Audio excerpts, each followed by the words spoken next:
ایک دفعہ خبر پھیلی کہ زمین سے ایک ایسا مضبوط چیز نکلی ہے جسے لوہا کہتے ہیں۔ تو زمین کے اوپر جتنی بھی چیزیں تھیں سب نے کہا ہمیں کوئی فرق نہیں پڑتا، جنگلی جانور، درخت، مٹی، پتھر، سب نے کہا ہمیں اس سے کیا لینا دینا، ہم بھی اسی زمین سے نکلتے ہیں، وہ بھی اسی زمین سے نکلا ہے، ہمیں اس سے کوئی مسئلہ نہیں ہے۔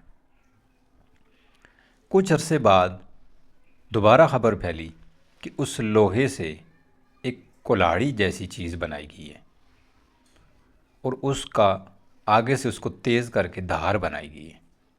تب بھی جتنے بھی چیزیں تھیں، مثال پتھر، درخت، مٹی، لکڑی، سب نے کہا ہمیں کوئی مسئلہ نہیں ہے، بنائی گئی ہے تو ہمیں اس سے کیا لینا دینا۔ پھر کچھ عرصے بعد یہ خبر پھیلی کہ اس کلاڑی کے پیچھے ایک لکڑی کا ہینڈل لگایا گیا ہے، یعنی دستہ لگایا گیا۔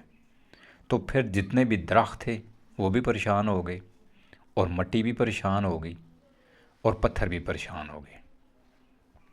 ان سے پریشانی کی وجہ پوچھی گئی تو درختوں نے کہا کہ ہمارا اپنا اب اس کے ساتھ جڑ گیا ہے، اس کے ساتھ مل گیا ہے، یعنی دستہ، اب یہ ہمیں ضرور نقصان پہنچائے گی۔ بات وہی ہوئی، کلاڑی کے پیچھے جب دستہ لگا تو اس نے پھر درختوں کو کاٹنا شروع کیا۔ پیل کے پیچھے جب دستہ لگا تو اس نے زمین کو کھودنا شروع کر دیا۔ ہیمر کے پیچھے جب دستہ لگا تو اس نے پتھروں کو توڑنا شروع کر دیا۔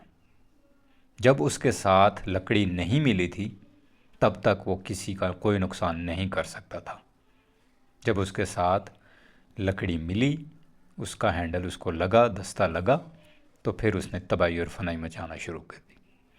یہ سٹوری میں جو موٹیویشن ہے، جو سبق ہے، وہ یہ ہے کہ جب ہمارے اپنے کسی غیر کے ساتھ، کسی دشمن کے ساتھ ملتے ہیں نا، تو پھر ہمیں فکر کرنی چاہیے۔ اگر اس کے ساتھ علیحدہ فوج بھی ہے نا تو آپ کو کوئی فکر نہیں ہونی چاہیے، لیکن جب اپنا گھر کا بندہ، اپنا قریبی، اپنا سجن، اپنا بیلی کسی دشمن سے جا ملے تو پھر آپ کو فکر کی ضرورت کرنی چاہیے۔